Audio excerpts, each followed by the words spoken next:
Hi, everybody.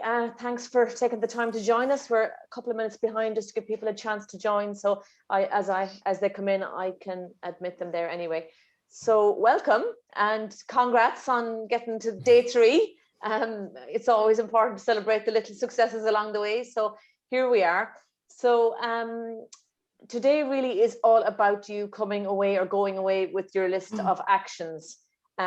Just those little small steps in the right direction around what you've discovered this week. So just to recap, so on Monday's call and the first masterclass, we covered a SWOT analysis of our business, but really we were trying, the overall umbrella is to see working opportunities today, and that was our acronym on the SWOT. But we looked at the strengths and the weaknesses, the opportunities and the threats of your business and of you as a small business owner within that space. Then working on from that, and that's the one I suppose that forms the basis for everything else. So if you do need to go back and spend a little bit more time in that place, then the video is there to do that. So try and give that as much space as possible. And then on Wednesday's call, we focused primarily on the weaknesses and threats to just try and change our mindset around those and maybe just look at them from a different perspective. So you know, the opportunities within what we understand or identify as a weakness or a threat to the business. So hopefully that there was some insights gained around that, and just ways to move forward in those, and maybe be able to in a position to move them to a different section. And then today, really, we want to look at those action items. So when we talked about the opportunities across all 4 sections now, the strengths and the opportunities straightforward enough, and now our weaknesses and our threats turn into opportunities, we want to think about what the next step is. So what we don't want in this phase is overwhelm. We don't want you to be ready to throw in the towel because there just seems to be so much to do in every section. We want to step away from that. We are the ones that need to do everything, because we're not. But when we step into flow and we step into abundance, we begin to see other or easier or more efficient or more cost-effective ways of achieving what we want to achieve. So we want to keep that in mind as we look at the actions. The actions, I suppose, differ for everybody, and I don't want to get sucked back into question after question because they're going to be different for everybody. But I will touch on some of the points, because I've been getting feedback from the people who have been watching when we're live, that have been watching the replay. So kindly, people have been sharing through email what's come up for them and what's gone on. So I'm just going to really touch on the 4 sections of the business and maybe give some ideas or pointers or stuff I would have shared with individuals over email that have come up.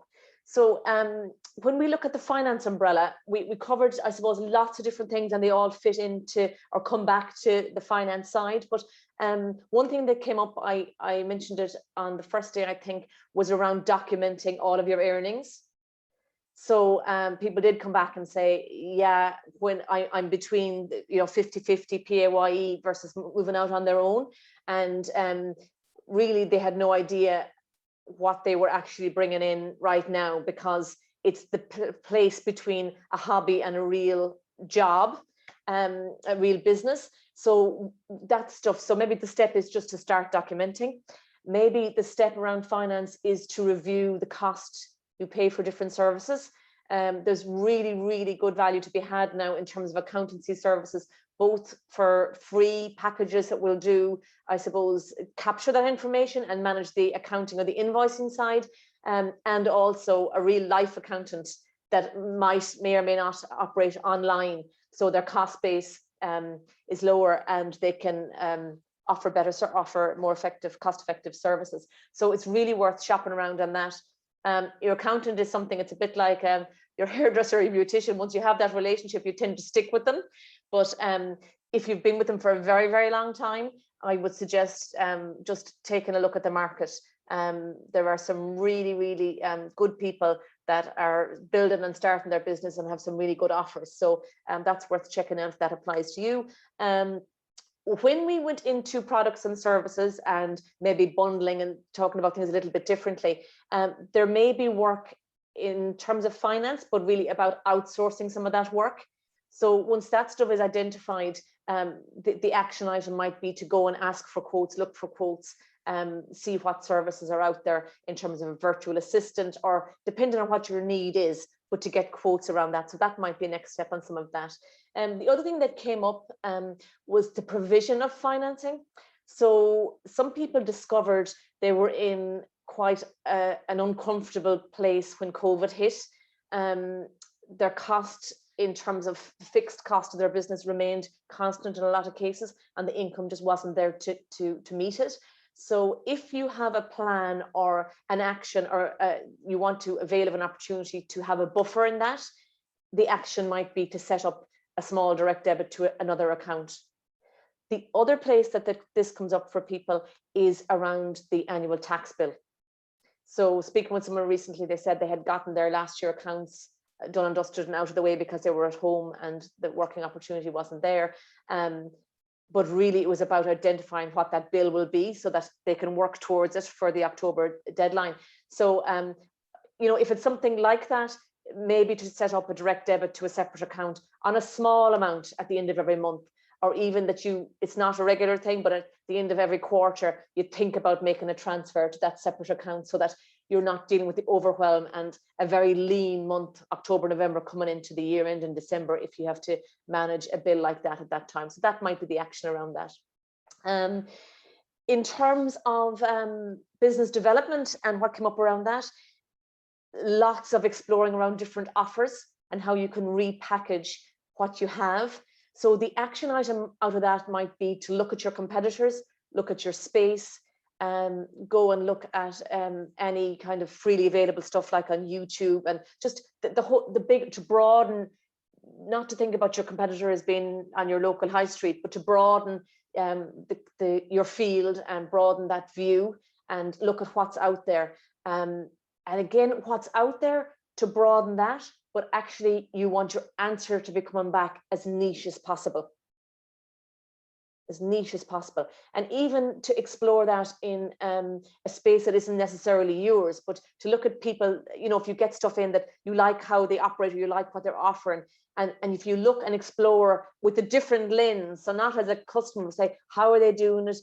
Is there an equivalent niche in my space? I really like what they're doing there. How could I apply to my business? So to think about what you like from what you see, and how you could bring that back in. And then, you know, exploring your offers. Your customer base are such a useful resource. So don't underestimate a simple questionnaire, a survey, a couple of questions at the end of a client engagement, where you know, in the moment. So when you've someone, maybe if you're offering a 3 or 6 or 9 or 12 month package, right at the end of that to say, how did you find this? What did you like? What didn't you like? What was missing? Where did you fall down? Or even to notice where people are falling down and to bring that back in as something you can work into the package or work into the deal. Remember, whatever you notice doesn't have to be just you. Don't forget about the idea of collaboration or about broadening out what you might offer. So if anything around exploring existing offers or opportunities come up, the action will be different, but just if you could just note 1 or 2 small ones to keep the wheel turning there. Again, we talked about your ideal client in the sector. So they're usually and typically after, I suppose, a class like this, there is some further exploratory work required on that. And if you cannot identify your ideal client, and actually came up in another call during the week where, you know, we've moved towards gender and age, but that could be totally not relevant in your business. So if your client base is much wider and you have everyone from 16 to 96, then don't start figuring out your niche on an age profile.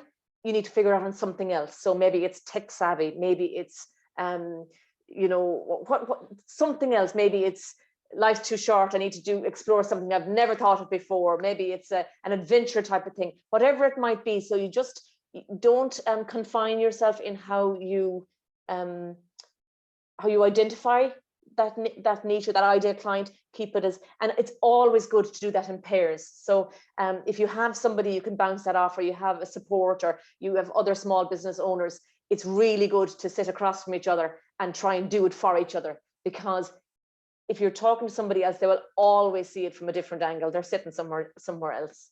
So use that, or pair up with people, or a buddy system on that. what else do I want to say about business development? Yeah, there was stuff that came up about people trying to scale and wondering whether they could or not. Stuff came up about the online, offline, and trying to merge that. So, trying to decide if it was going to be worthwhile, because the resources that they required to do the online was themselves, and now they'd be back in a front office or in a shop front. So to explore the idea of maybe reduced working hours face to face, or really sit down and look at what your peaks and troughs are in terms of business and footfall through your shop front, and allow the online stuff to come in outside of that. So I mean, if you were processing orders in your stock room or answering customer queries, and you were doing all the online, or maybe even the whole time of taking the pictures and getting all the stock updated all the time, to know enough about your business that you structure that around the quietest times of your week.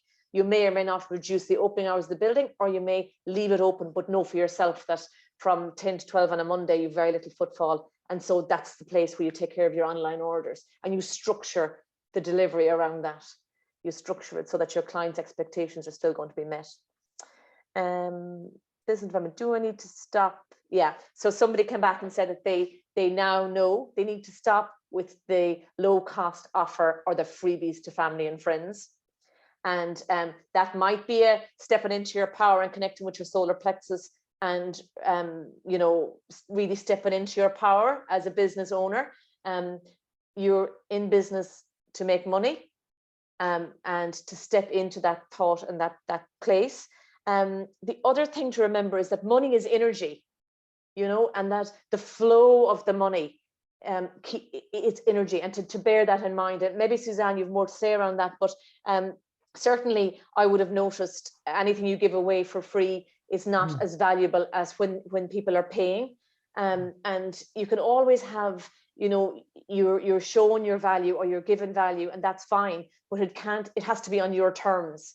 So when you're doing that, you're making a conscious decision. I'm giving this, like this masterclass, a conscious decision. I'm giving it 3 days. What is it going to take out of me outside of the actual delivery time? Just have that set up so it's not as invasive as it might be, but really think about money as energy, and to keep that wheel flowing. Suzanne, do you want to add to that? Yeah, that you've touched on a very important point, because sometimes when money isn't flowing, maybe when things are a little tighter than normal, we're inclined to hold on to money tightly, and then that affects the flow. And if you think about, like, as Maura said, money is an energy. So energy has to flow. Think about the electricity into your home, into the plugs, into the sockets. It needs to move, it needs to flow. So if you suddenly hold tight because you're feeling, oh my God, I'm not going to, it mightn't be a good month, or something's going to happen.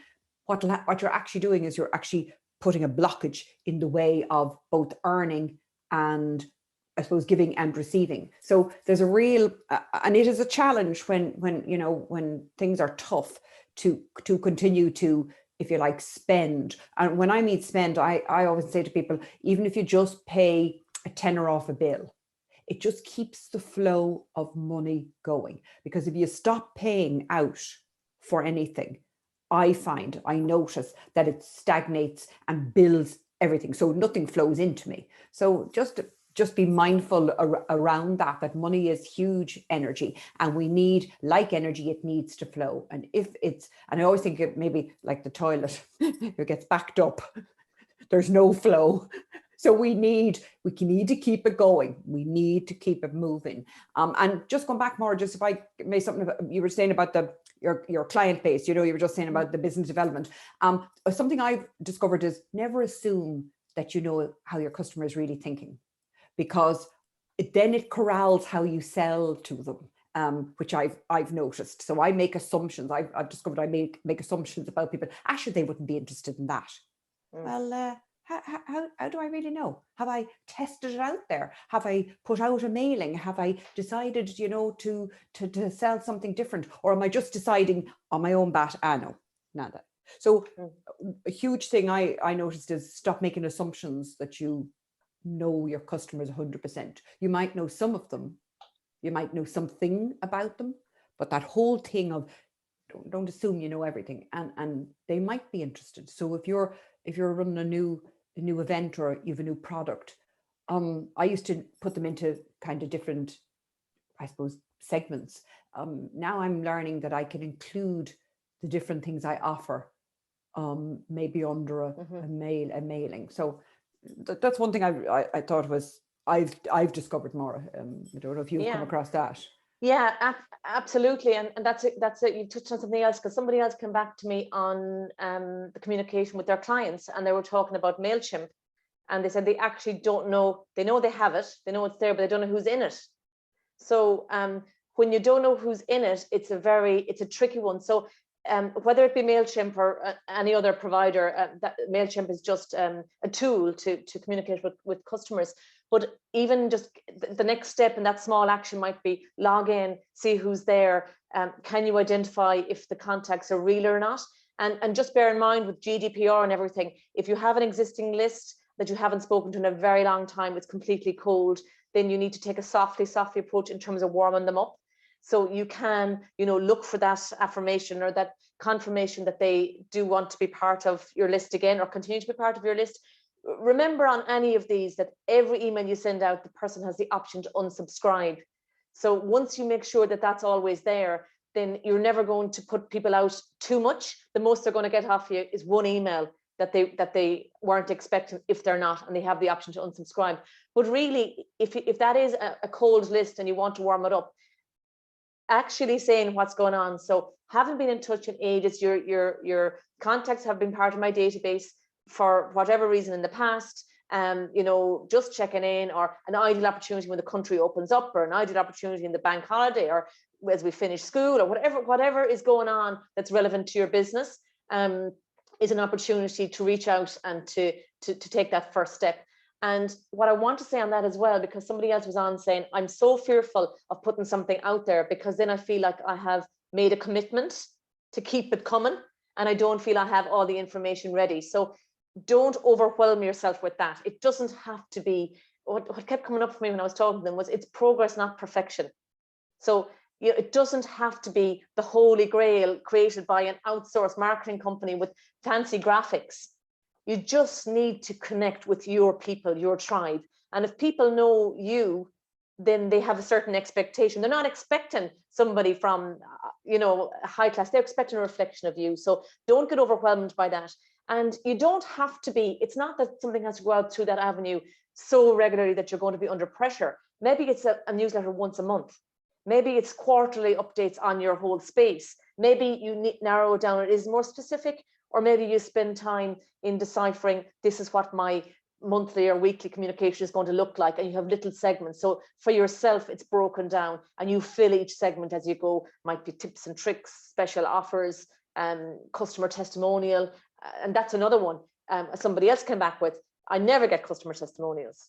Well, they are your best friend, and the time to look for them is when the energy is there and is around it. So have your questions ready. Really, in terms of a testimonial, you want to focus on the transformation. So questions like, how were you before you worked with me? How were you after you worked with me? Would you recommend me? So a couple of leading questions, because oftentimes when you ask for testimonials, depending on what's going on with the person, they're, sure, what I'd have to say, no, not interested, or I wouldn't know, or I couldn't put that together, or my English wouldn't be good enough. All these objections, again, standing in your own way. So a little prompt with a couple of key questions will get some really high quality testimonials back. And the good thing about testimonials is when you have them and you've got permission to use them, you can just start building up a bank there and be able to draw on them for your different programs. So that's a really good one. Somebody else came back and said that they realized when going through the process that there's one particular offering that they know deep down that they are not meeting their customers' expectations, and they've just been ignoring it. So that's a really good, I suppose, aha moment. They're going to tackle that now. The reason they weren't tackling it was because they didn't feel they were equipped to add in what needed to be added in to make that a rounder and a better delivery and a better offering. So that was a real kind of an awakened moment.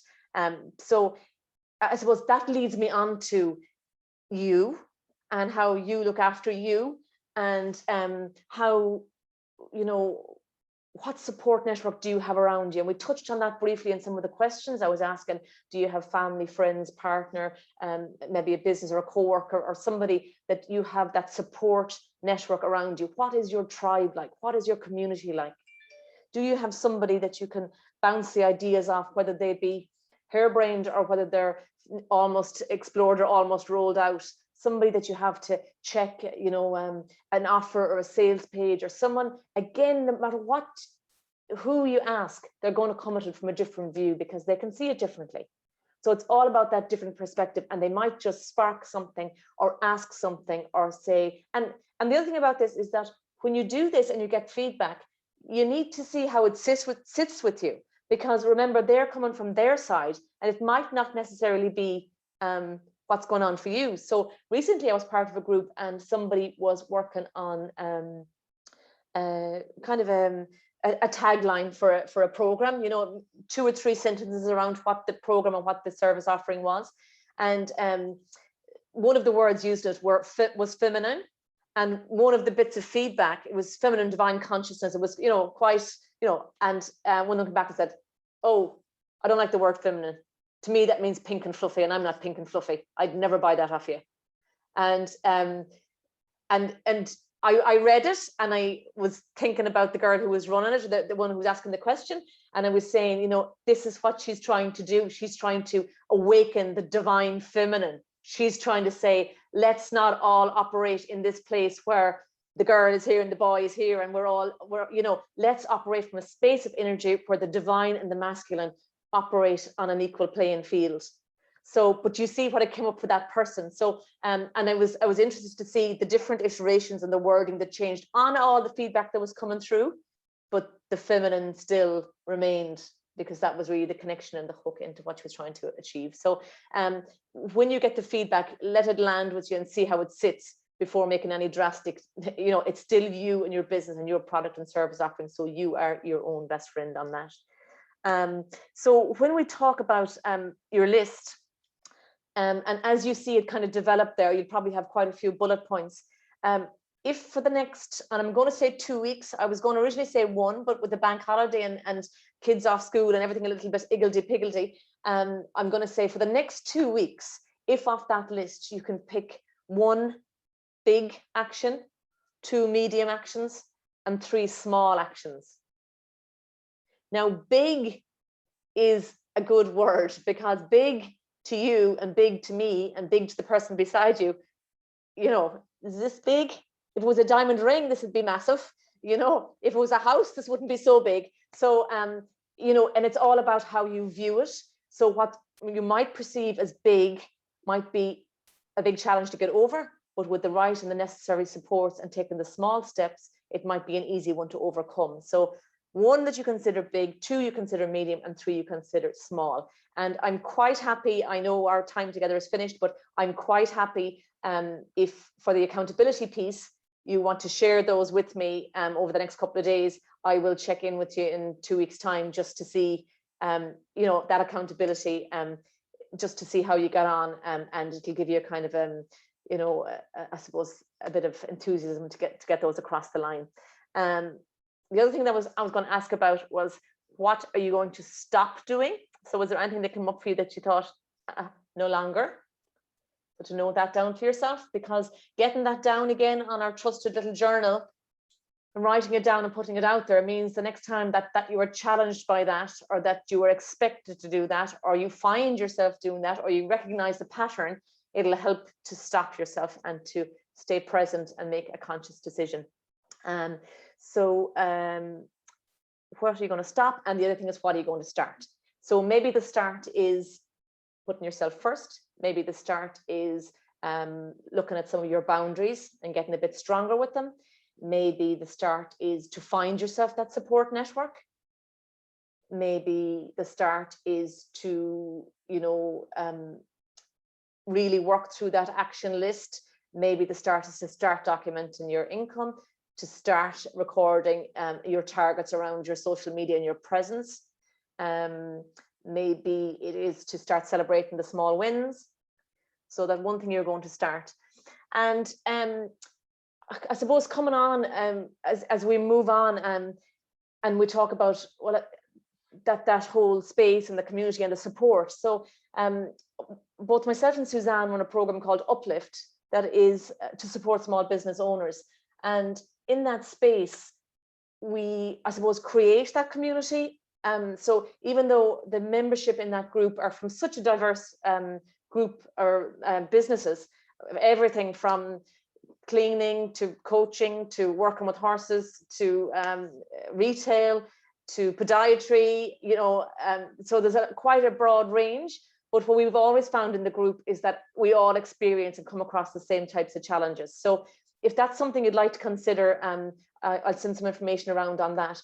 But what you get in that space is you get the support and the accountability, but also you get a really different perspective when you come. So when you come, so in that space, we change the topic every month on a business related topic.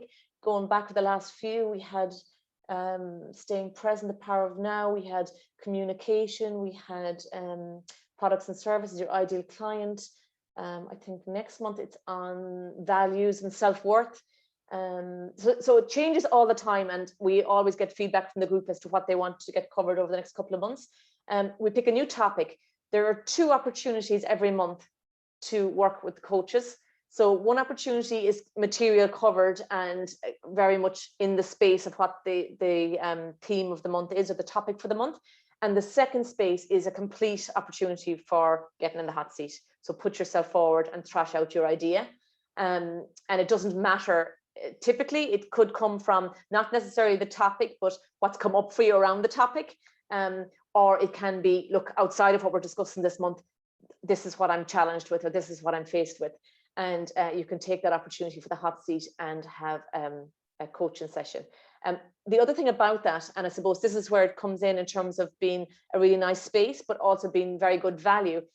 There's such value to be gained from being part of a group, not only a group presence, but even that whole healing space in a group session. So when somebody steps forward for the coaching, it absolutely, at the end of every coaching session, when we go back and say, what's come up for you, or how have you found it? There's always somebody who has something to say, oh my God, I can't believe you said that, or you touched on that, or that's the same for me, or this is the same. So there's always something to be gained. The group itself is run through a platform, Thinkific, where all the material is, and the calls are set up. Actually, they're set up for all of 2021 at this stage. So if you can make them live, you can make them live. If you can't, they're always recorded and they're on the platform anyway. So you can do it at your own, at your leisure if it doesn't suit you in terms of time. But really, that whole piece of accountability and support, because you can all Google the different things, but it's when you bring it down, you bring it back to how it affects you and your business, that the stuff comes up.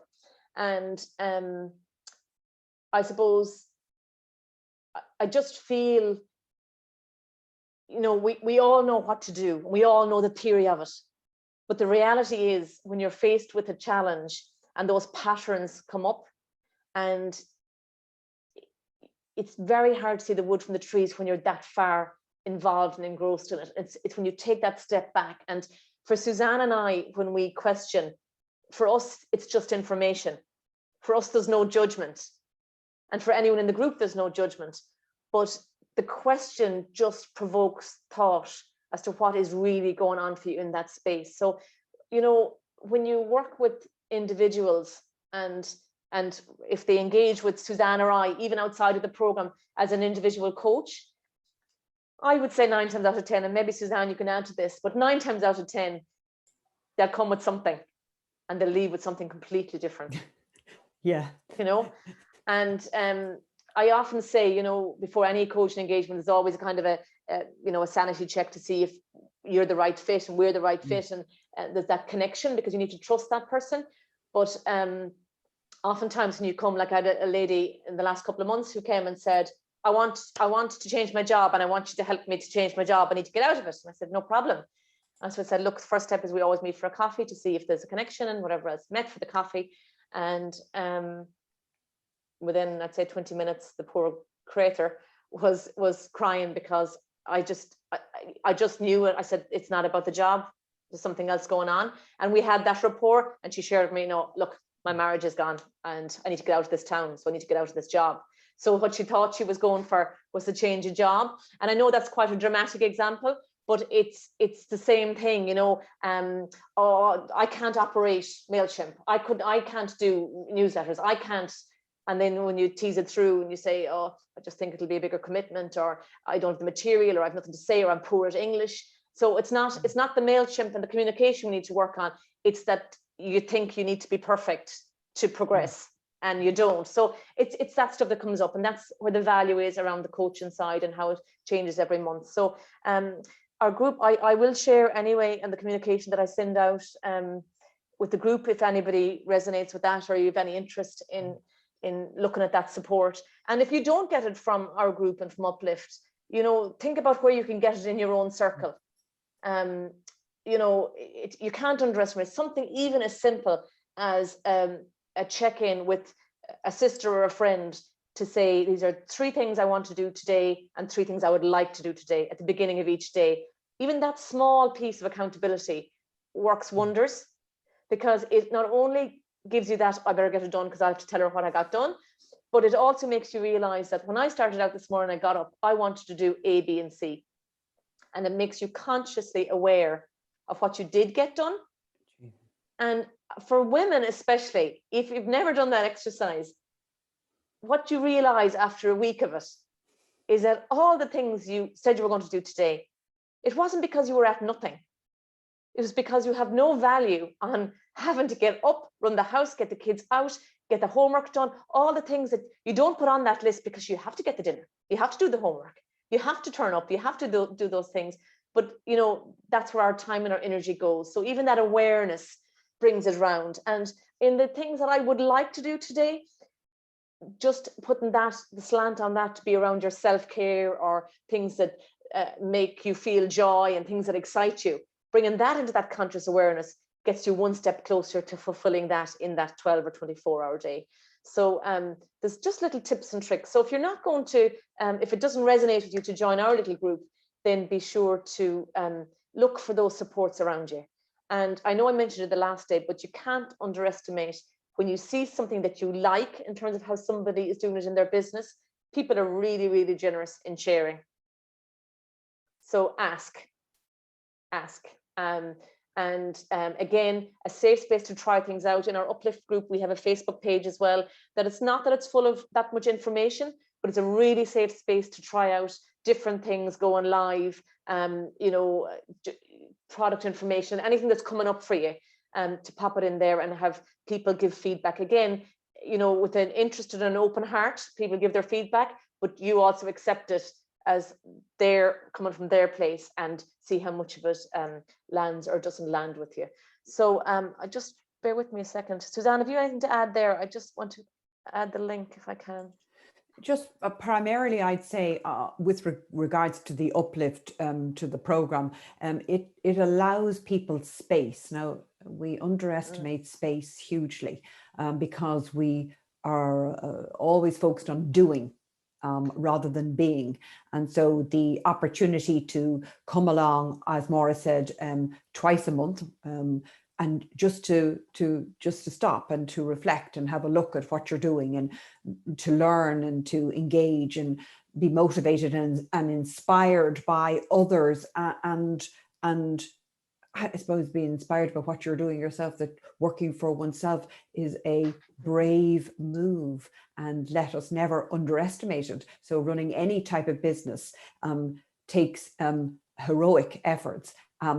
Lots that's underestimated and you know, as Maura says, undervalued. So really, for me, I think the opportunity for 2.5 hours in a month to give yourself space to work on your business rather than in your business is a very valuable asset, and I think one that Maura and I try and cultivate for those that join us during the month. So I suppose for me, space to learn, to reflect, to have a look at, to see things from a different perspective, to gain knowledge, or maybe to just renew knowledge, maybe that you knew somewhere back there, but you're only realizing, yeah, sure, I knew that. So there's a great opportunity. And as I said, if you ask me what we gained or what people gained from it, I would say space, accountability, and and probably for myself, motivation to get stuff done, to expand, to keep moving. Yeah, and it is a very special space. So that's how I would describe, I suppose, the space. Uplift more. I don't know if you're probably the similar. Yeah. Yeah, Space. I mean, what always surprises me is that every month is so different, and really the topic covered is just, and look, at regardless, I mean, when we pick a topic, we focus on one or two aspects of that topic, but really once the material is out there and it starts to land with people, the stuff that comes up. And it's nice even to hear, you know, like some of the times when we would have members before saying, oh, I really wasn't ready for today, and I had so much shit going on, and I wasn't prepared for today, but by God, I'm out of it now, and I know what I'm at. And you know, it's just that, I suppose, chance, as you say, to reset and to go again, and to have that twice a month, the second and the fourth week, falls nicely. And then just, I suppose, in terms of the accountability and the reviewing part of it, to mark off those months, those month ends, those quarters and quarter ends, and how to change things around for the final quarter. So you're looking backwards, you're looking at the present, and you're also thinking about the future and what needs to be achieved. So it is a fairly special space. The other thing I wanted to say, actually, what I'm thinking, I did post the link there on the chat if you want to click on it to take a look, is that this is a membership, but for anybody that has done the masterclass, if you want to dip your toe in for 1 month, you can do it without a commitment. So if you want to come along and join us for the month of May, there's a price on that, and it's not a commitment to the membership. Then it is a membership group, so it's a once a month payment, but there is discounts to be had if you can commit for 6 or for 12 months to get a little bit of better value for yourself. So we've people in the group that are on every sort of a payment plan, whether it be monthly or have paid for 6 months in advance or an annual upfront. So it depends on what works for you. But regardless of the support, it needs to be what works for you and what you think will help you take that next step today and next month and the month after. And my wish for all of you is that you find that, whether it be with Uplift or another, because I think the more people we have out there running successful businesses, the more women we have, particularly in female lead roles. We give so much more to our community, and so much more to the girls in our community that have somebody to look up to and somebody to follow. So just, I suppose, a final check-in. Anybody that's on live, if you've got any questions, I don't see anything in the chat box, but if there's anything you'd like to share or anything you discovered during the week that you'd like to share, I'd love to hear from you. Anybody? Feel free to unmute yourself. No? Okay, so look, you have all the details. You have our contact details. If there's anything that comes up for you that you want to check in or share or with feedback, we'd love to hear from you. And if there's anybody you think might benefit from either the content in the 3 masterclasses or the program itself, please do share. We'd love for you to share. Okay. So on that note, I wish you a very, very happy bank holiday weekend, whether your kids be off today or Tuesday or all of next week or whatever it might be. It seems to be falling funny for people, but hopefully the sun will shine and everybody has a nice bank holiday, and we're back in action next week. So take care. Sarah, comment there. Excellent insights. Thank you, Maureen. Thanks a million for joining us, and take care.